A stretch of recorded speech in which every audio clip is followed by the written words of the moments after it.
नमस्कार, दिन भर की बड़ी खबरों में आपका स्वागत है। मैं हूं परवीन।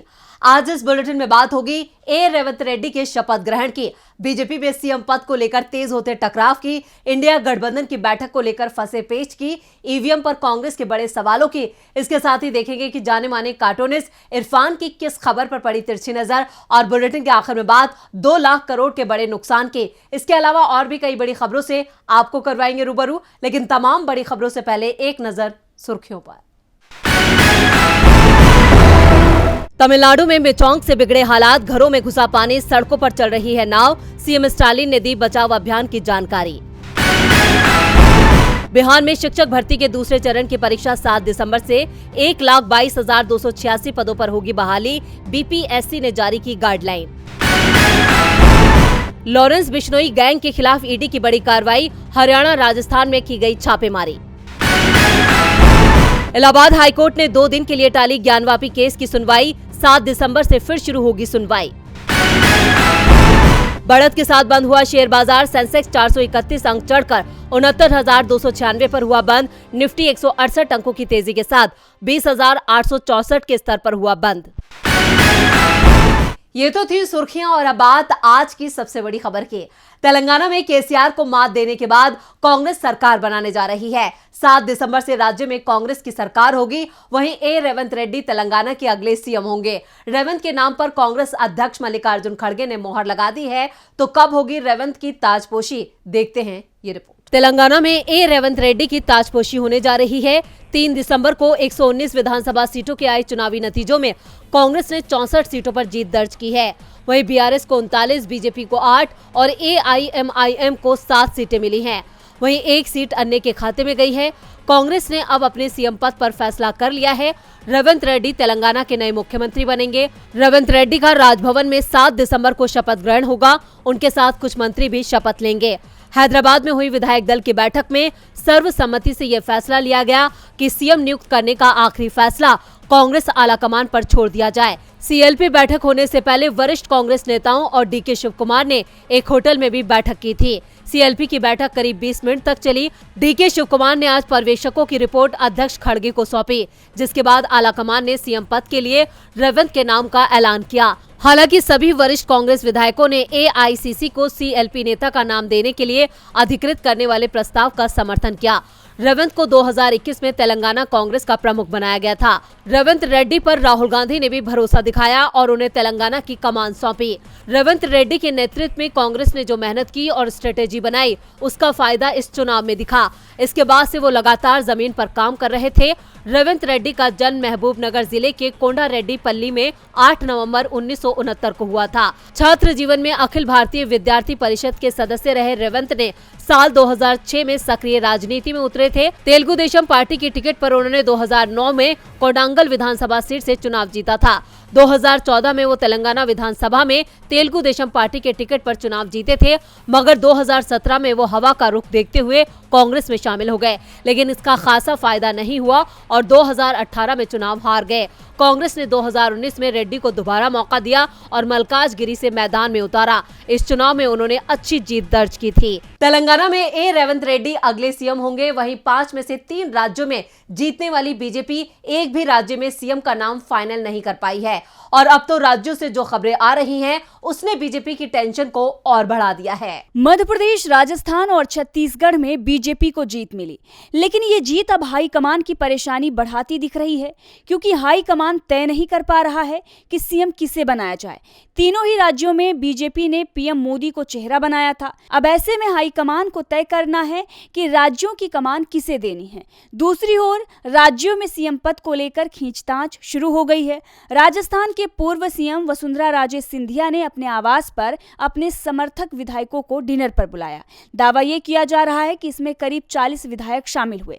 वहीं वसुंधरा समर्थक 70 विधायकों के शामिल होने का दावा कर रहे हैं। बीजेपी विधायक कालीचरण सर्राफ ने कहा कि वसुंधरा को ही राज्य का सीएम बनाया जाना चाहिए। दूसरी ओर दिया कुमारी, बाबा बालकनाथ और गजेंद्र सिंह शेखावत के नाम भी सीएम पद की रेस में माने जा रहे हैं। ऐसे ही हालात मध्य प्रदेश में भी बनते दिखाई दे रहे हैं। यहाँ भी बीजेपी महासचिव कैलाश विजयवर्गीय, कृषि मंत्री नरेंद्र सिंह तोमर, केंद्रीय मंत्री प्रहलाद पटेल सीएम पद की दावेदारी में हैं। दूसरी ओर राज्य के सीएम शिवराज सिंह चौहान ने ये ऐलान कर दिया है कि वो सीएम पद की रेस में नहीं है। अब साफ है कि बीजेपी हाईकमान ने उन्हें संकेत दे दिए हैं कि उन्हें कमान नहीं सौंपी जाएगी। जबकि बात छत्तीसगढ़ की करें तो यहाँ भी कई नामों पर मंथन चल रहा है।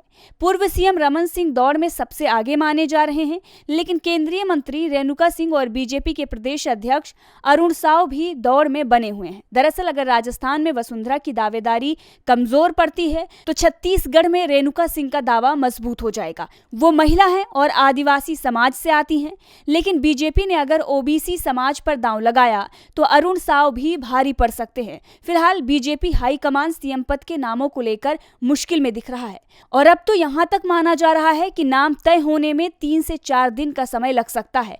वैसे बीजेपी हाईकमान की ओर से संकेत मिल रहा है कि विधायकों की राय से ही नेता का चयन होगा। अगर ऐसा हुआ तो राजस्थान में वसुंधरा, एमपी में शिवराज और छत्तीसगढ़ में रमन सिंह सीएम बन सकते हैं। बीजेपी में सीएम पद को लेकर टकराव तेज हो गया है। इधर इंडिया गठबंधन को मजबूत करने की कवायद भी तेज हो गई है। लोकसभा चुनाव 2024 को लेकर होने वाली इंडिया गठबंधन की बैठक फिलहाल टल गई है। कांग्रेस की तरफ से इस बैठक को बुलाया गया था, जिसमें विपक्ष के बड़े नेता हिस्सा लेने वाले थे। हालांकि अब इस बैठक को लेकर नई तारीख का ऐलान हो गया है। लोकसभा चुनाव 2024 में महज 4 महीने का वक्त बचा है। उससे पहले सभी दलों ने तैयारियां शुरू कर दी हैं। इस कड़ी में 6 दिसंबर को इंडिया गठबंधन की बैठक होनी थी, लेकिन फिलहाल के लिए इस बैठक को टाल दिया गया है। अगले साल होने वाले लोकसभा चुनाव को देखते हुए ये बैठक काफी अहम थी। अब यह बैठक 16 से 17 दिसंबर को बुलाई जा सकती है। दरअसल इस वक्त दक्षिण भारत, खासतौर पर तमिलनाडु चक्रवाती तूफान मिचोंग का सामना कर रहा है, जिस कारण से डीएमके चीफ और तमिलनाडु के सीएम एमके स्टालिन ने आने से इनकार कर दिया था।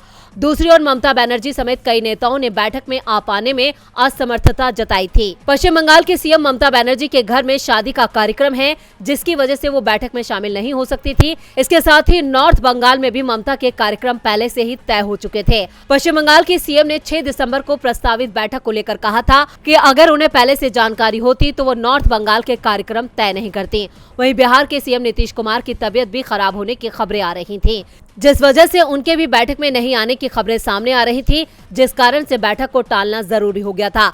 इसके बाद सभी की सहमति से बैठक को टाल दिया गया है। फिलहाल बैठक की नई तारीख का ऐलान जल्द हो सकता है। अब देखना होगा कि बैठक में किस बात की चर्चा होती है और इंडिया गठबंधन की अगली रणनीति क्या होती है। इंडिया गठबंधन पर बीजेपी की नजरें लगी हैं। नजरें तो 5 राज्यों के विधानसभा चुनाव के नतीजों पर लोगों की थी। मध्य प्रदेश में 17 नवंबर को वोटिंग हुई, 3 दिसंबर को इसके नतीजे घोषित हुए, जिसमें बीजेपी को बहुमत मिला है। लेकिन राज्य में जीत के बाद बीजेपी सवालों में है, क्योंकि वोटिंग के दिन बैलेट पेपर में आगे चल रही कांग्रेस ईवीएम में पीछे हो गई। इसी को लेकर कांग्रेस नेता ने ईवीएम और चुनाव आयोग पर सवाल खड़े किए हैं। मध्य प्रदेश विधानसभा चुनाव में कांग्रेस को हार का सामना करना पड़ा है। यहां बीजेपी ने बहुमत के साथ जीत दर्ज की है। वहीं कांग्रेस को राज्य की 230 सीटों में से सिर्फ 66 सीट पर ही जीत मिल सकी।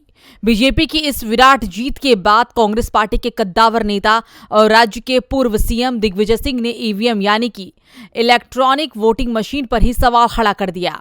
चुनावी नतीजे आने के 2 दिन बाद यानी कि आज दिग्विजय सिंह ने सोशल मीडिया पर ईवीएम को लेकर सवाल उठाते हुए लिखा कि ऐसा कोई भी मशीन जिसमें चिप लगी हो वो हैक की जा सकती है। मैं साल 2003 से ही ईवीएम से मतदान कराए जाने के खिलाफ रहा हूं। क्या हम भारतीय लोकतंत्र को प्रोफेशनल हैकर से कंट्रोल किया जाने दे सकते हैं? आपको बता दें कि दिग्विजय सिंह ने इस सवाल को वो बुनियादी सवाल बताया है जिस पर सभी राजनीतिक दलों को विचार करना चाहिए। इसी के साथ पूर्व सीएम ने चुनाव आयोग और सुप्रीम कोर्ट से भी सवाल करते हुए कहा कि क्या वो भारत के लोकतंत्र को बचा सकते हैं। इससे पहले भी दिग्विजय सिंह ने एक सीरीज में पोस्टल बैलेट के द्वारा मिले मतदाताओं की जानकारी शेयर की थी।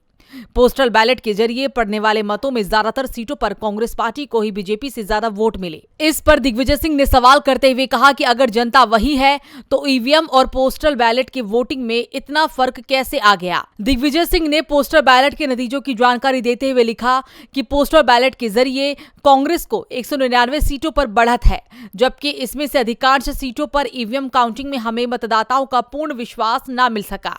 पूर्व सीएम ने इसी के साथ लिखा कि ये भी कहा जा सकता है कि जब तंत्र जीतता है तो जनता यानी कि लोग हार जाती है। अब देखना होगा कि बीजेपी दिग्विजय सिंह के बयान पर क्या सफाई देती है। ईवीएम एक बार फिर सवालों में है। सवाल तो कांग्रेस की रणनीति पर भी खड़े हो रहे हैं।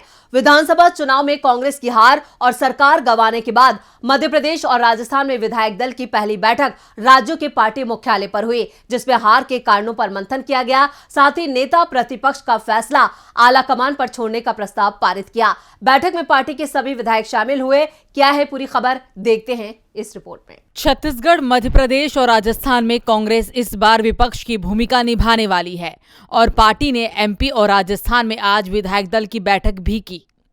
बैठक कांग्रेस कार्यालय में बुलाई गई। राजस्थान में हुई बैठक में आगे की रणनीति पर चर्चा हुई, साथ ही हार के कारणों पर मंथन भी किया गया।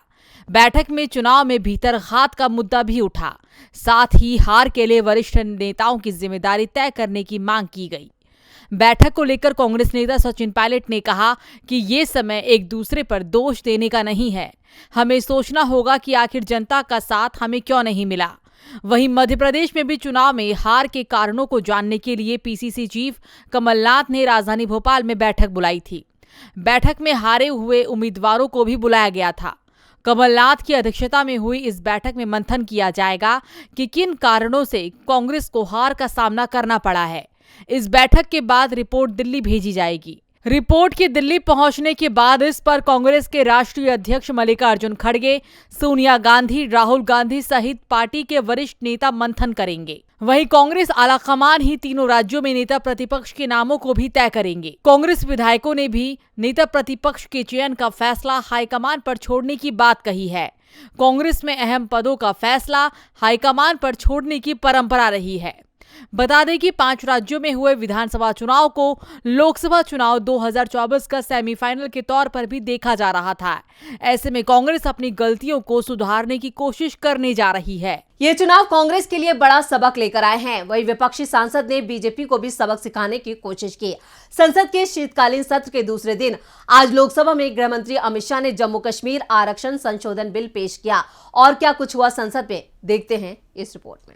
लोकसभा में गृह मंत्री अमित शाह ने आज जम्मू और कश्मीर आरक्षण विधेयक 2023 और जम्मू और कश्मीर पूर्ण गठन बिल पेश किया और बाद में चर्चा के बाद इसे पास भी करा दिया गया। मीडिया रिपोर्ट्स में कहा गया है कि इस बिल के कानून बनने पर संसद में कश्मीर पंडितों के लिए 2 और पीओके से विस्थापित के लिए 1 सीट रिजर्व होगी। इन्हें नॉमिनेट करने की व्यवस्था की गई है। इसके साथ ही विधानसभा में भी प्रवासी कश्मीरियों को नॉमिनेट किया जाएगा। विधेयक में कहा गया है कि उपराज्यपाल कश्मीरी प्रवासी समुदाय से अधिकतम 2 सदस्यों को विधानसभा में नामांकित कर सकते हैं।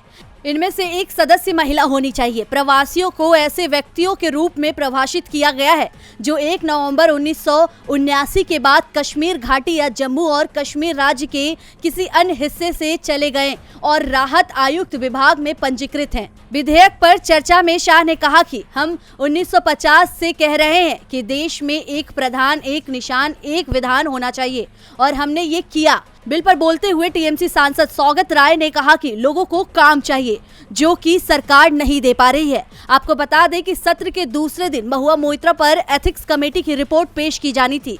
इस मुद्दे पर सोमवार को जमकर हंगामा हुआ, लेकिन चर्चा नहीं हो सकी। हालांकि सेंट्रल यूनिवर्सिटीज और एडवोकेट अमेंडमेंट्स बिल जरूर टेबल किए गए। वहीं महुआ की सदस्यता को लेकर संसद के पहले दिन की कार्रवाई खत्म होने के बाद कांग्रेस सांसद जयराम रमेश ने कहा कि महुआ मोइत्रा को परेशान करने और निशाना बनाने की एक राजनीतिक साजिश हुई है। हम इसका विरोध करेंगे। सरकार उन्हें निलंबित या निष्कासित करेगी। हम एथिक्स कमेटी की रिपोर्ट पर चर्चा चाहते हैं। हम चाहते हैं कि महुआ मोइत्रा को उन पर लगाए गए आरोपों का जवाब देने का मौका मिले। आपको बता दें कि संसद का ये सत्र 22 दिसंबर तक चलने वाला है, जिसमें 15 बैठकों में 21 बिल पेश किए जाने हैं। ये 17वीं लोकसभा का आखिरी सत्र है। संसद सत्र के बाद देखते हैं कि जाने माने कार्टूनिस्ट इरफान की किस खबर पर पड़ी तिरछी नजर। विधानसभा चुनाव में हार जीत के फैसले को लेकर के इंडिया गठबंधन की बैठक चल गई है। सुना है कि ज्यादातर नेताओं ने ईवीएम पर एतराज किया है और कहा है कि बैलेट पेपर से ही चुनाव होना चाहिए। वो शायद ऐसा इसलिए कह रहे हैं क्योंकि पोस्टल बैलेट के हिसाब से तो कांग्रेस ही जीत रही थी। अब देखिए, किसी को तो ईवीएम पसंद है और किसी को बैलेट पेपर।